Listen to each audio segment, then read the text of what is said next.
Mr. Salmond's weekly show on the Russian state-funded channel made its debut today with deposed Catalan President Carles Puigdemont among the guests. But the ex-First Minister has come under fire over his decision to host a show on the Russian state-funded channel amid claims it is propaganda vehicle for Vladimir Putin's regime and the Kremlin. Mr. Rennie raised the issue today during First Minister's questions at Holyrood as he grilled John Swinney, who is standing in for Nicola Sturgeon.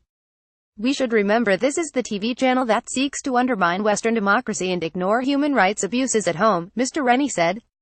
Read more. Viewers react to the first Salmond show on RT. Estonian Ambassador Tiina Intelman told Holyrood's External Affairs Committee this morning that Russia Today is Kremlin-backed propaganda. Mr. Rennie added it should turn our stomach to know that a former First Minister of this country is giving it credibility and legitimacy by launching this show this very day. Scotland's reputation abroad has been damaged. Small countries, particularly along the Russian border, will be deeply concerned by this decision.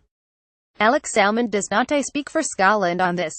Read more. Salmond writes to Theresa May about his RT show. Mr. Rennie today questioned whether Mr. Salmond was a fit and proper person to be chairman of the firm which owns the Scotsman newspaper.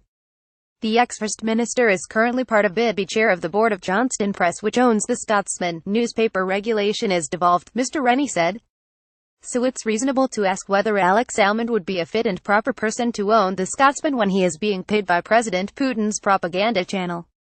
Mr. Swinney was asked what the Scottish government is doing to actively distance itself from Salmond. Read more. David Cameron rejects Salmond's offer to be guest on RT show. The Deputy First Minister responded that Ms. Sturgeon said last week that she would have advised Mr. Salmond against broadcasting the show on Russia Today, but was not asked.